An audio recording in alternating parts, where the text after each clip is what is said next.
Salut à tous, allez, DaVinci Resolve 20 est sorti pour le moment en version bêta, mais je l'ai installé et bon, ça a l'air plutôt stable quand même. De toute façon, de manière générale, quand DaVinci sort une bêta, c'est plutôt stable, j'ai l'impression. Cette nouvelle version 20, elle apporte quand même beaucoup de fonctionnalités. C'est même peut-être la mise à jour qui a apporté le plus de fonctionnalités depuis que je suis sur DaVinci. Moi, je suis arrivé avec la version 16.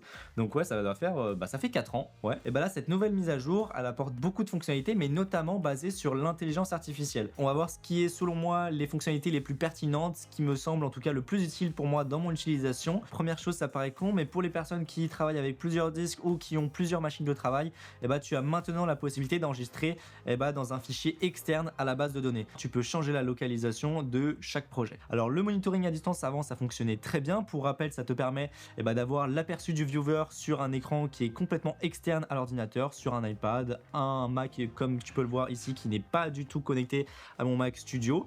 Et donc forcément tu as de la latence, mais ça te permet d'avoir quand même une qualité d'image qui est vraiment bonne. Maintenant la nouveauté, c'est qu'on peut faire du H265 422 10 bits et puis surtout on peut afficher les informations du viewer, enfin les outils du viewer directement sur le monitoring à distance. Donc comment faire ça? Déjà il faut activer le monitoring à distance, donc on va aller dans espace de travail, puis monitoring à distance. À partir de là tu vas avoir cette page qui va s'ouvrir, tu copies le code de la session et tu le colles directement dans l'application monitoring que tu auras installée au préalable.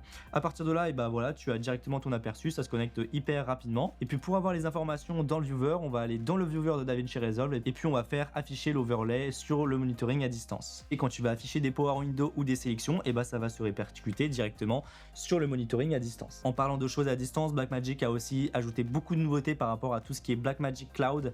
Moi personnellement je l'utilise pas, mais c'est vrai que ça peut être super intéressant pour les monteurs ou les personnes qui travaillent dans l'événementiel par exemple, puisqu'ils peuvent récupérer directement les fichiers proxy d'un cadreur sur le terrain. On va avoir des nouveautés avec l'application Blackmagic Proxy Generator qui est une super application, mais maintenant en fait tu vas pouvoir lui donner un dossier en surveillance et à partir du moment où tu vas ajouter des fichiers ta caméra dans ce dossier là, le Proxy Generator va générer les proxys automatiquement. Donc plus besoin de rentrer dans l'application, ça le fait automatiquement. L'un de mes gros regrets, c'est vrai que quand je suis passé de Premiere Pro à DaVinci Resolve, l'avantage de Premiere et puis toute la suite Adobe, c'est que tu peux vraiment moduler les interfaces comme tu veux. Sur DaVinci, c'est pas vraiment le cas et c'est vrai que quand tu fais du montage pour du format vertical, c'est vraiment une galère puisque en fait c'était pas du tout optimisé pour et donc tu avais beaucoup d'espace perdu. Là pour le coup ils ont changé l'interface, c'est pas encore modulable comme tu veux, mais déjà c'est beaucoup plus optimisé. Donc maintenant quand tu passes en vertical, tu as un viewer vertical et tu as la possibilité de l'allonger et donc là hop, je peux grossir ça comme je veux et ça prend finalement un format qui est beaucoup plus intéressant. En parlant d'optimisation de l'interface, et là pour le coup on rentre dans les plus grosses nouveautés pour moi, tu vas avoir deux viewers, un viewer avec ta source et puis un viewer avec ton programme, ta timeline. Et le problème c'est que quand tu montes en multi-timeline, donc là par exemple je vais mettre mon derush en bas, c'est ce que j'ai l'habitude de faire, puis ma timeline finale en haut, comme tu peux voir quand tu vas passer d'une timeline à l'autre, on a un viewer qui sert à rien. Tu as la possibilité de l'enlever, mais c'est dommage parce que quand tu vas passer d'une timeline à l'autre, tu vois on a un petit délai, enfin bref c'est pas ultra fluide et quand tu cherches des plans c'est un petit peu relou. La nouveauté c'est que maintenant on a la possibilité d'utiliser nos deux viewers pour le programme et non plus d'avoir une source et puis un programme. Donc là mon viewer il est par défaut, je peux lire mes fichiers caméra qui sont pas encore dans ma timeline, sauf que là en fait je vais avoir différents logos et je peux basculer sur ma timeline ou une autre option qu'on va voir juste après. En basculant sur la timeline en fait ça va ouvrir ce dossier là dans la timeline, mais nous c'est pas ce qu'on veut. Nous on veut que ma timeline Derush ici elle arrive dans le viewer. Donc ce que je vais faire c'est que je vais tout simplement faire un clic droit sur Derush et puis je vais faire rechercher dans la bibliothèque de médias si jamais tu ne sais pas où elle est. Je vais faire clic droit, ouvrir avec le source viewer et en faisant ça on va avoir la tête de lecture qui passe en bleu. Le bleu en fait ça signifie que c'est le viewer de gauche et puis le rouge ça signifie que c'est le viewer de droite. Et d'ailleurs on a une nouvelle option, c'est celle-ci, et donc en fait ça va permettre de basculer sur comme si c'était une timeline mais dans la bibliothèque de médias. Je vais retrouver, comme tu peux voir quand je fais lecture, tous mes plans mais qui sont encore dans la bibliothèque de médias, sauf que là je le lis comme si c'était une timeline. Et donc ça c'est super pratique. Ça permet non seulement d'avoir l'aperçu de la forme d'onde, mais aussi d'être beaucoup plus rapide et d'importer plusieurs rushs, pourquoi pas. En parlant de bibliothèque de médias, maintenant ça fonctionne exactement comme le Finder, donc tu peux appliquer des filtres, mais tu peux également te mettre sur custom et puis désactiver le snap to grid pour pouvoir en fait déplacer tes plans comme tu veux. Et ça c'est super pratique pour pouvoir faire des groupes, pourquoi pas, ça permet de mieux s'organiser. Une fonctionnalité que j'ai pas encore pu essayer, mais c'est vrai que ça annonce vraiment du très lourd, ça s'appelle le IA Script et en fait le logiciel va faire le montage, le dérush à notre place en se basant sur le script de la vidéo. Et d'après les enregistrements d'écran que j'ai pu voir, ça annonce vraiment du très lourd.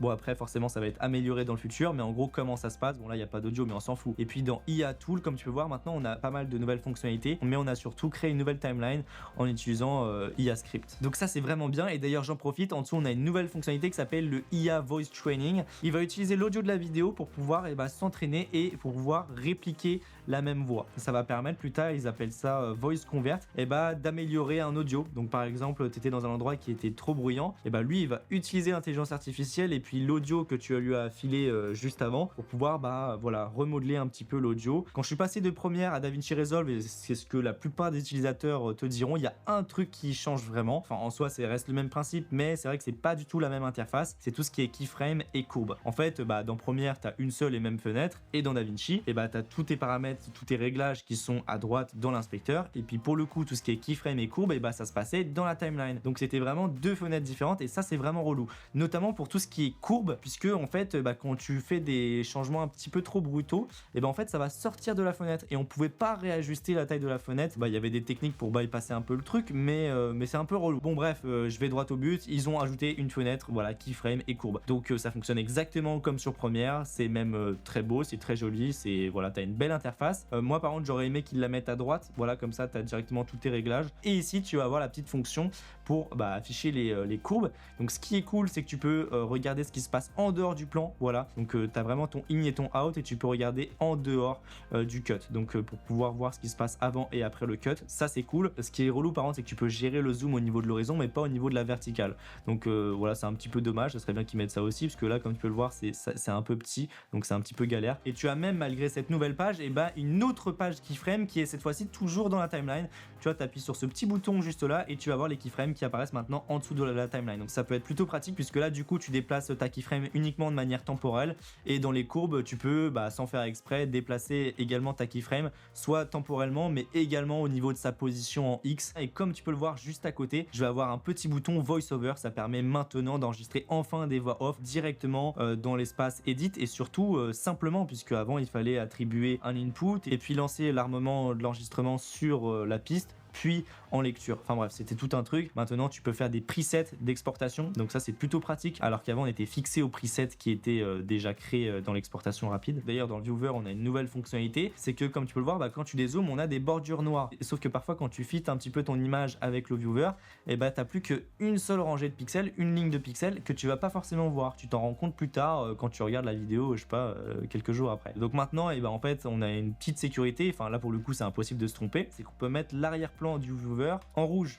Et donc là pour le coup on voit clairement qu'on a une ligne de pixels qui déborde. Dans l'inspecteur il y a quelque chose que j'utilise beaucoup, c'est le super scale. Ça j'avoue que ça marche vraiment bien. Là ils l'ont encore plus développé. Alors pour le coup c'est vrai que c'est un outil qui déjà de base bouffe beaucoup de ressources, mais alors comment ils l'ont fait évoluer, ça bouffe encore plus de ressources. Donc avant on avait le super scale x2, le amélioré, maintenant on peut passer en x4. Honnêtement pour le moment de ce que j'ai regardé vite fait, je vois pas une très grosse différence. Pour la musique, alors ça c'était une fonctionnalité où ça fait un moment que c'est arrivé sur Premiere. De toute façon de manière générale Blackmagic ne va pas faire des énormes innovations, mais par contre quand ils ajoutent les fonctionnalités, pour le coup c'est vraiment bien optimisé. L'interface est super belle, enfin bref c'est du Apple quoi. Donc comment ça se passe, en fait ça va te permettre de prolonger une musique qui s'arrête. Et ça c'est super pratique puisque du coup ça va faire la transition de manière super smooth. Donc par défaut comme tu peux voir on peut pas étendre la musique, sauf que quand je vais activer le Music Editor, tu vois je vais faire Live Trim et puis ajoute, et là maintenant je peux trim malgré le fait que ma musique elle s'arrête. Toujours dans la musique, et ça c'est super pratique quand tu essayes de caler tes plans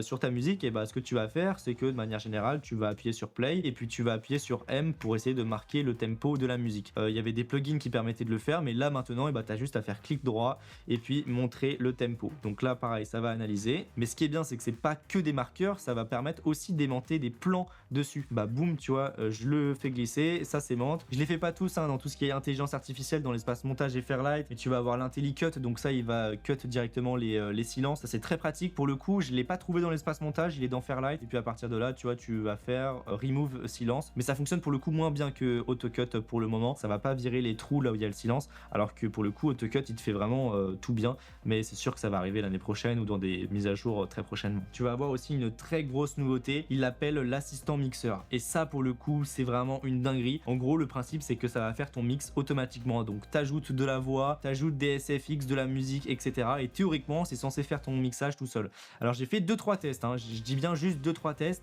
j'ai pas cherché etc pour le moment, j'ai pas réussi pour le moment à le faire fonctionner. C'est en version bêta donc c'est normal, c'est possible que ça va être corrigé à la sortie définitive. Et d'ailleurs il y a un autre truc qui est vraiment une dinguerie, c'est tout ce qui est prolongation de l'image, exactement comme dans Photoshop. Donc imaginons là j'ai un poteau ici qui me gêne ou j'en sais rien, enfin bref j'ai envie de prolonger l'image. C'est un effet qui se trouve dans l'espace effet puis OpenFX, où là pour le moment en version bêta je l'ai pas trouvé. On passe à l'espace étalonnage. L'année dernière ils avaient introduit le color slice, là ils l'ont amélioré, je sais pas exactement ce qu'ils ont fait. Ce qu'il faut savoir par contre c'est qu'ils ont ajouté un nouveau color warper. Donc avant on avait celui-ci, le classique, où tu ajoutais le nombre de points, enfin ton maillage, et puis à partir de là tu déplaçais tes points. Le problème c'est que quand tu déplaçais un point, et bah forcément ça va entraîner les autres points qui étaient au-dessus. Forcément tu as ajusté ton maillage etc, tu pouvais loquer certains points, mais voilà, parfois t'étais limité, t'étais obligé d'utiliser d'autres outils. Là l'avantage c'est que c'est toi qui va créer ton maillage, tu n'as pas de maillage par défaut, c'est vraiment toi qui vas ajuster, un petit peu comme tu pourrais le faire dans les courbes en ajustant ton U vs U et ton U vs Sat. Là grosso modo c'est ça, sauf que tu es vraiment dans un espace où tu pourras gérer les deux en même temps. Donc comment ça pourrait se dérouler? Alors là je vais juste rajouter un nœud comme ça par dessus. Voilà, imaginons je veux sélectionner, allez, le bleu, tu vois il m'a créé le point juste ici. Ensuite à partir de là je veux le déplacer vers un bleu turquoise, et bah boum, je maintiens et je vais le déplacer vers un bleu turquoise, exactement comme on pouvait le faire dans le color warper classique. Alors là ça fonctionne bien, mais si ça entraîne d'autres couleurs, ça entraîne d'autres choses, exactement comme on l'avait avant avec le maillage. Si ça entraîne d'autres points, là tu étais dans le mode normal, là tu peux passer en point to point, donc tu vas donner un point et tu vas l'emmener vers un autre point cible, et puis tu peux ajuster le range de chaque point. Un autre truc, et là pour le coup c'est vraiment une dinguerie, c'est tout ce qui est Magic Mask. Ça fait un petit moment que c'est arrivé, mais là c'est la nouvelle version, et pour l'avoir testé en version bêta c'est vraiment une dinguerie. Alors on n'a plus du tout de sélection de personnes ou sélection d'objets. Là tu as une seule interface et tu choisiras, en plus des réglages, soit rapide ou meilleure qualité. En fait tu vas plus dessiner, tu vas créer des points. J'affiche la sélection, il me prend pour l'instant juste ça, et voilà, là tu commences à venir voir la dinguerie arriver. Ouais, ça marche vraiment bien. Là il reste encore le câble, j'appuie dessus, donc ouais ça fonctionne extrêmement bien. Et là encore franchement j'étais étonné parce que sur les autres j'ai mis pour le coup moins de points. Là pour le coup il m'a vraiment pris tout mon sujet, mais il m'a pas pris le vélo. Donc imaginons je veux le vélo, alors pour le coup là il va falloir faire plusieurs points parce que c'est un poil compliqué, mais là voilà, ça il m'a tout pris. Alors il va pas non plus aller au point de me prendre les rayons, mais ouais ça fonctionne vraiment super bien. Et même en tracking, lorsque tu vas traquer, bah ça fonctionne beaucoup mieux qu'avant. Et là encore je suis en rapide, je suis pas en meilleure qualité, donc si je passe en meilleure qualité, là pour le coup il va commencer à mettre des dégradés et tout ça, des softs. Là si je mets un tracking, vas-y, ça marche vraiment bien quand même, hein. Ouais, ça march vraiment bien, sachant que j'ai même pas ajusté, j'ai même pas nettoyé mes noirs, ajouté de pré-filtre ou quoi. Et un autre truc qu'ils ont ajouté, et là encore une fois c'est encore plus une dinguerie, c'est le depth map, la carte de disparité. Alors ça encore une fois c'est un effet qui demande vraiment beaucoup de ressources, et c'était un peu galère à utiliser, parfois ça fonctionnait pas, c'était un peu vague, et surtout ça fonctionne en automatique. Donc là comme tu peux le voir il m'a déjà pris mon sujet, mais c'est pas génial. Regarde-moi ça comment ça marche, mais tellement bien. Et encore une fois là je suis en qualité rapide. Et donc bah voilà grosso modo pour les fonctionnalités DaVinci Resolve qui m'ont personnellement le plus hypé, et je pense que c'est vraiment l'occasion de passer sur DaVinci Resolve si t'as pas encore franchi le cap. Donc si c'est le cas, n'hésite pas à utiliser mon code créateur Lucas dans la boutique IPLN. IPLN c'est une boutique en ligne mais également un magasin physique qui est à Paris, et puis la boutique principale à Lyon. Quand tu achètes la licence DaVinci Resolve chez eux, et en fait dans la facture que tu reçois instantanément, c'est automatique, tu as le code de ta licence. Donc voilà, t'as pas besoin d'attendre de recevoir une carte ou quoi, non, c'est direct dès que tu payes. Je te mets tous les liens dans la description. Sur ce, si cette vidéo t'a plu, n'hésite pas à mettre un pouce bleu, à t'abonner pour en voir plus, à me suivre sur Instagram, et puis on se retrouve pour une nouvelle vidéo. Allez, salut!